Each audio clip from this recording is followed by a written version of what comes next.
Oke, halo guys. Di video kali ini aku akan berbagi tentang latihan dan pembahasan soal distribusi sampling, min dan beda min. Nah, sebelum ke permasalahan yang sulit-sulit gitu, di sini aku akan nge-share nge-share soalku berkaitan tentang distribusi sampling min itu sendiri, tapi dari akar banget. Aku coba bikinnya itu dari apa yang aku punya, yaitu data. Nah, di sini hal yang aku lakukan itu adalah aku punya data. Kemudian aku akan cari minnya itu berapa. Setelah aku cari minnya, aku akan temukan simpangan bakunya itu berapa. Kemudian aku akan mengkonstruksikan sebuah soal yang berkaitan dengan distribusi sampling min, tapi based on the data gitu. Dari data yang aku punya. Nah, sebelum kita dapat soalnya itu, tentunya kita akan nemuin datanya dulu. Nah, ini datanya. Data yang aku punya, yaitu data tinggi badan siswa Prodi Pendidikan Matematika 17B. Nah, karena angkatan aku sendiri waktu itu udah pernah dipakai, jadi aku minta data dari temanku.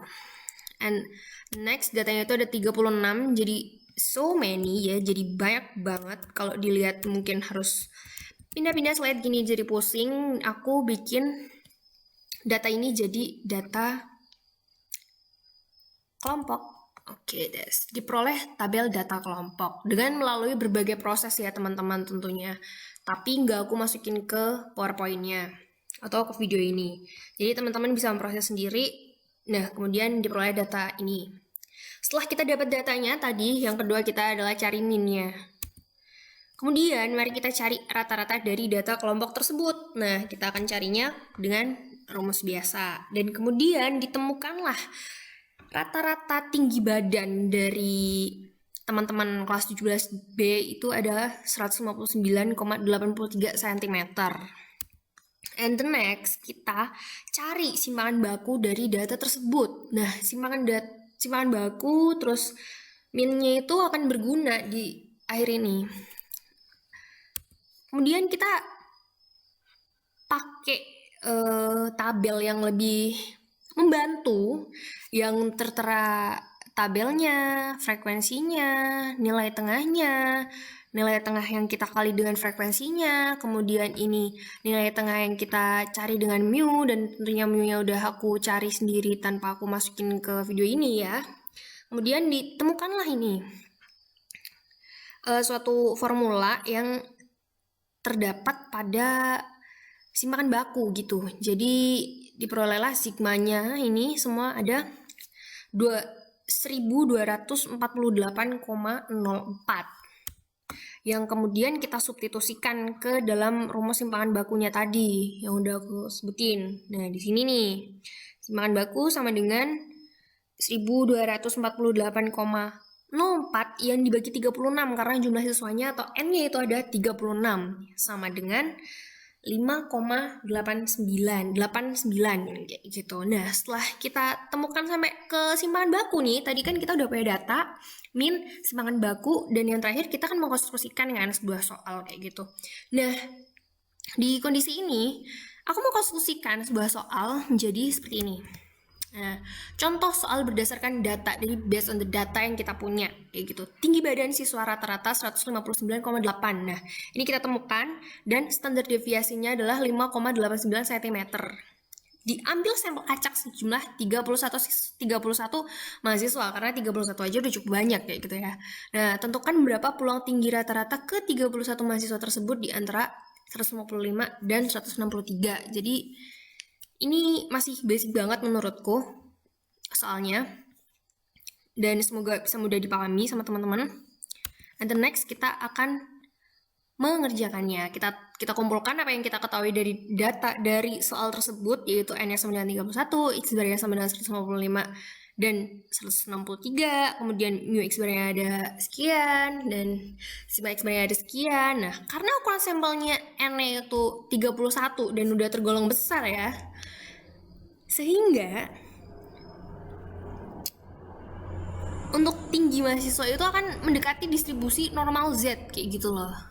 Nah, kemudian penyelesaiannya kita akan menemukan Z sama dengan X bar dikurangi mu, di mana mu sama dengan mu X bar itu sama dan kemudian sigma X bar, terus diperoleh 155 min 159,8 dibagi 5,89 yang udah diketahui ya dari sini. Tinggal kita substitusikan ke Z1 sama dengan ini X bar min mu, dimana mu-nya itu sama aja mu X bar gitu ya.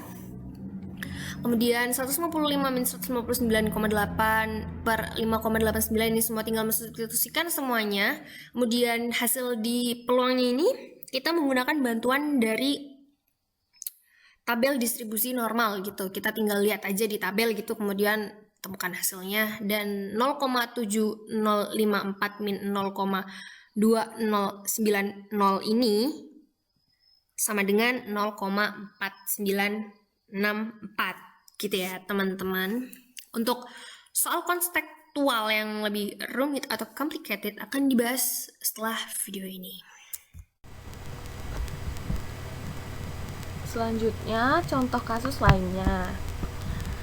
Nah, di sini ada soal yaitu Adi memiliki sebuah mobil remote control dengan menggunakan 2 buah baterai. Satu baterai rata-rata dapat digunakan selama 90 jam dengan standar deviasi 4,5 jam.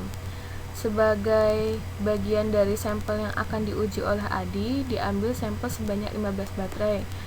Nah, pertanyaannya, hitunglah probabilitas umur baterai lebih dari 90 jam. Dari soal ini, dapat diketahui bahwa rata-ratanya itu adalah 90 jam, kemudian standar deviasinya yaitu 4,5 jam, dan sampelnya yaitu 15 baterai. Nah, yang ditanya yaitu probabilitas umur baterai lebih dari 92 jam. Nah, ini diketahui mu-nya sama dengan mu X bar yaitu 90 jam. Kemudian sigmanya itu yaitu 4,5 jam dan N atau sampelnya yaitu 15.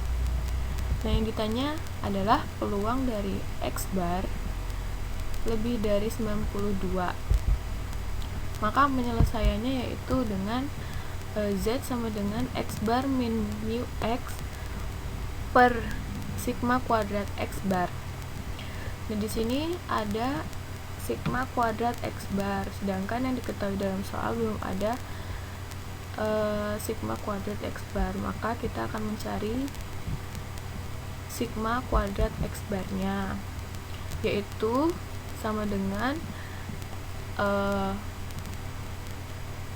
sigma per akar N sama dengan 4,5 per akar 15, yaitu 1,16. Setelah mendapatkan sigma kuadrat X barnya, maka akan dapat disubstitusikan ke dalam Z, yaitu X bar min mu X per sigma kuadrat X bar sama dengan 92 dikurangi 90 per 1,16 dengan hasil 1,72. Maka P-nya yaitu P X bar lebih dari 92 sama dengan P Z lebih dari 1,72. Nah, karena peluangnya itu lebih dari 1 yaitu 1,72 itu, maka akan mendapatkan menjadi 1 min P Z kurang dari 1,72. Maka 1 minus 0,9573. Nah, itu dapat dilihat dari tabel distribusi normal. Ya, dapat dari distribusi normal 1,72. Nah, 1 dikurang 0,9573 itu hasilnya menjadi 0,0427. Nah, jadi probabilitas umur baterai lebih dari 92 jam adalah 0,0427.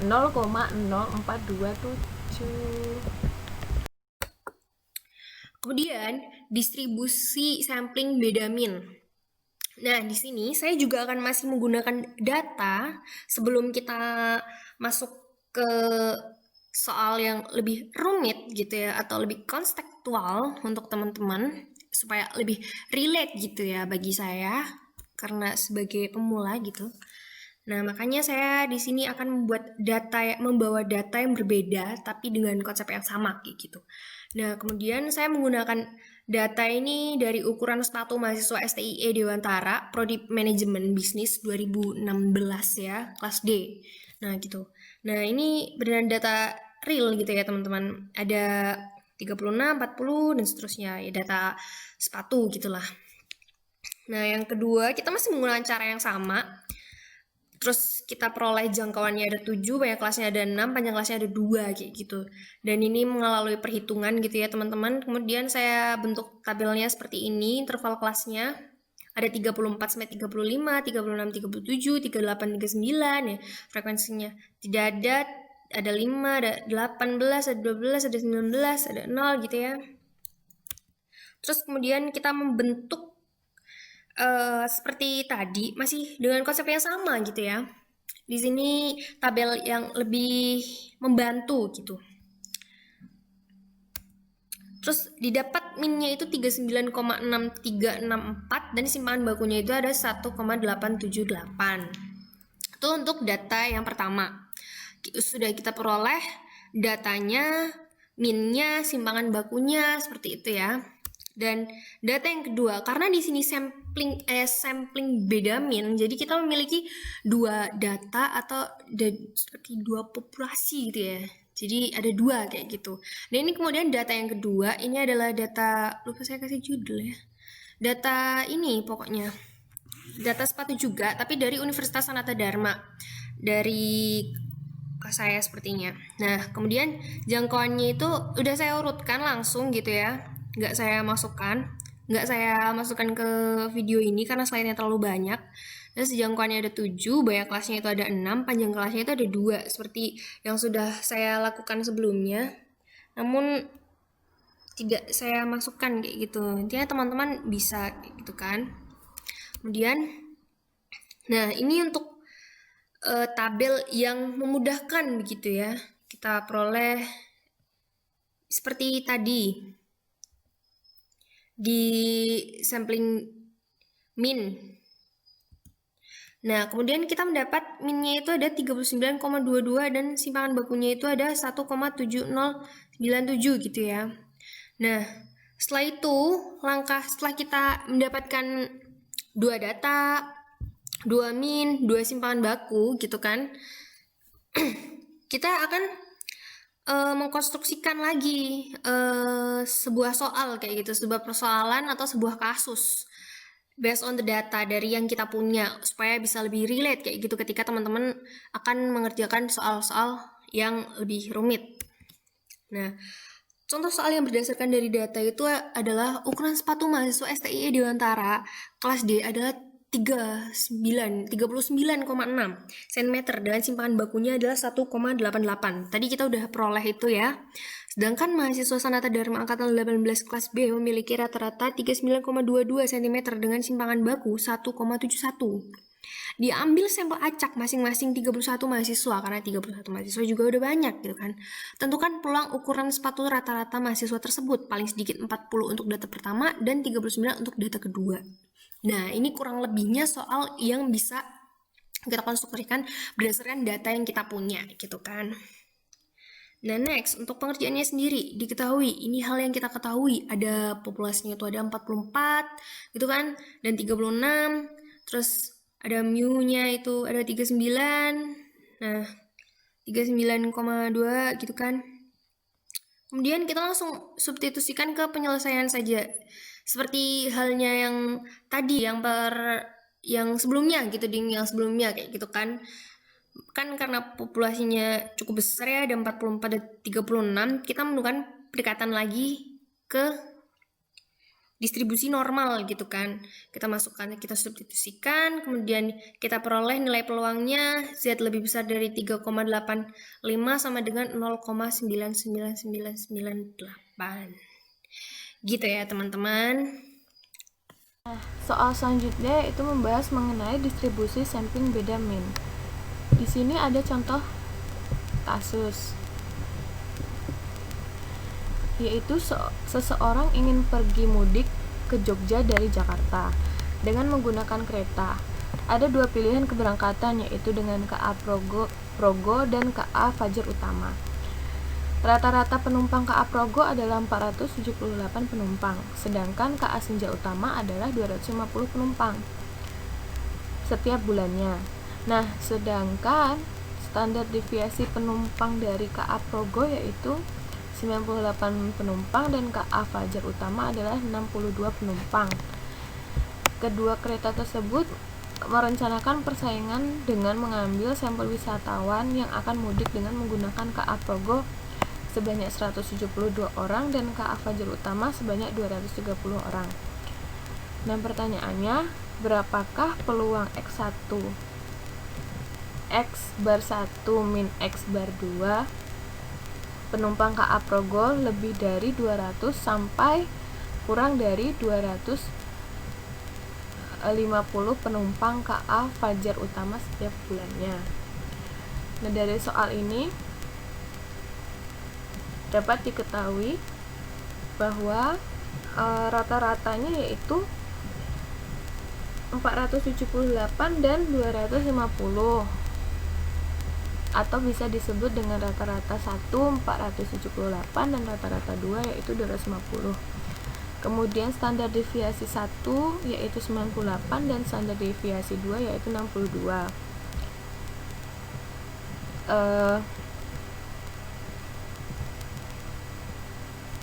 Dan sampelnya itu sampel satunya yaitu 172 dan sampel 2 nya yaitu 230. Nah, dari soal tadi nih dapat diketahui N1 sama dengan 172, N2 sama dengan 230, mu1 sama dengan 478, mu2 sama dengan 250, sigma 1 sama dengan 98, sigma 2 sama dengan 62. Yang N1 itu adalah KA Progo dan N2 itu yaitu KA Fajar Utama. Nah, yang ditanya yaitu P dari 200 kurang dari X bar 1 min X bar 2 kurang dari 250. Nah, karena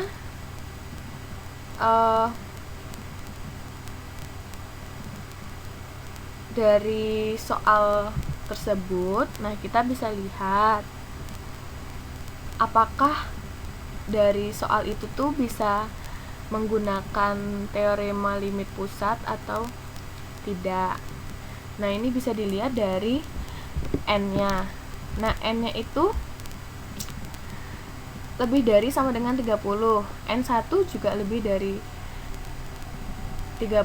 dari sama dengan 30 dan N2 juga sama. Dan kedua-duanya itu diketahui mean dan variasinya. Maka dari soal ini dapat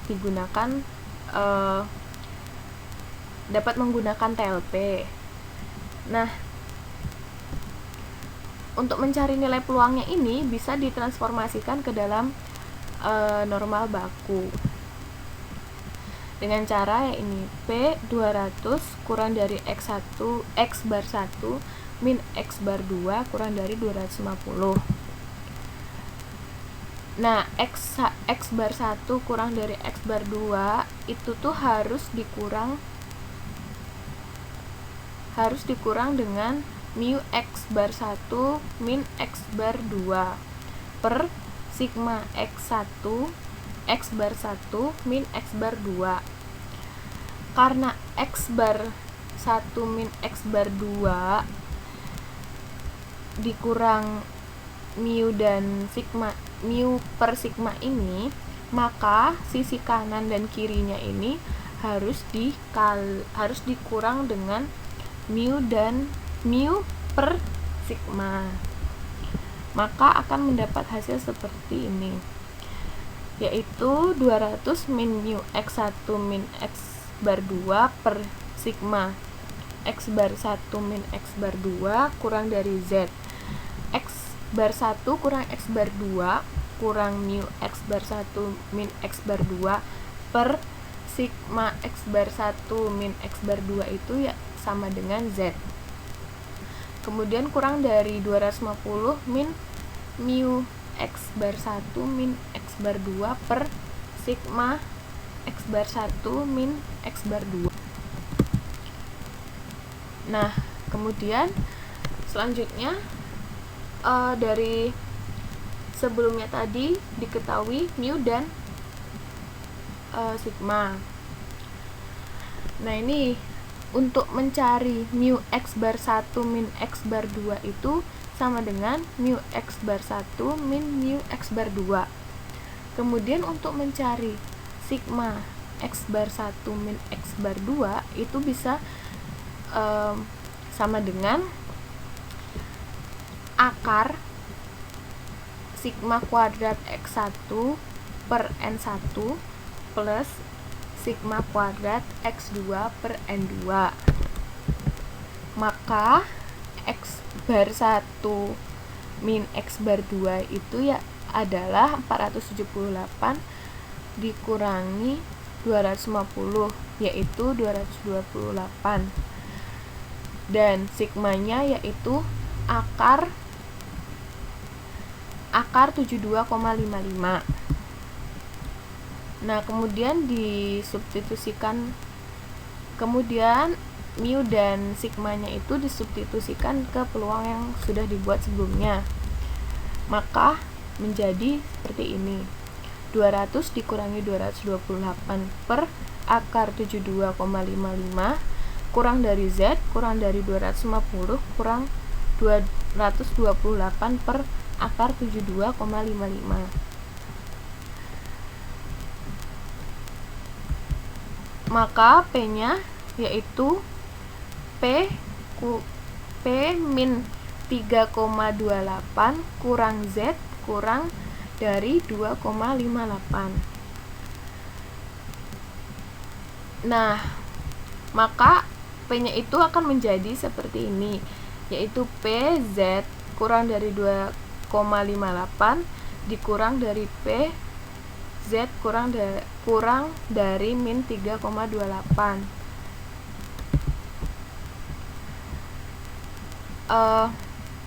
0,9951 dikurang 0,0005. Nah, keduanya itu juga dapat dicari melalui tabel distribusi normal. Ya, dari distribusi normal, tabel distribusi normal 2,58 dan minus 3,28. Maka akan mendapat hasil 0,9946. Maka peluangnya itu adalah 0,9946. Sekian penjelasan dari kami. Mohon maaf bila ada kesalahan kata. Terima kasih atas waktunya untuk mendengarkan penjelasan kami. Sekian dan terima kasih.